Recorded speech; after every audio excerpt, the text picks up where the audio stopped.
Hala, ba't kulang ng isa? So, ayan, finally, matitikman ko na nga rin tong Whey Wafer Protein Bar ng Dujuso. Finally, meron na rin ako nitong strawberry. At tingnan nyo, ba't kulang ng isa, Dujuso? Anong ginawa nyo?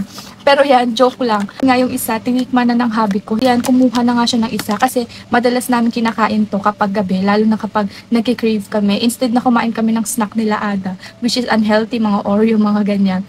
Ito na lang yung pinipili namin. Ang pinakagusto ko talaga dito is easy to eat siya at saka super affordable lang nito. Pinakamaganda pa, may strawberry flavor. So ito nga, sabay-sabay nga natin siyang tikman. Nga yung itsura niya, oh, parang meron siyang mga frozen na strawberry. Hala, ang ganda, ba't ganun?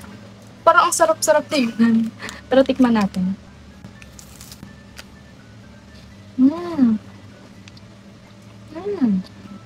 Ang sarap! Ang sarap! Hindi ko na-expect na ganito yung lasa niya.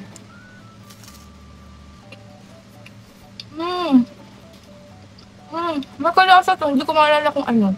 Parang, kinakain ko siya ng mga bata pa ako.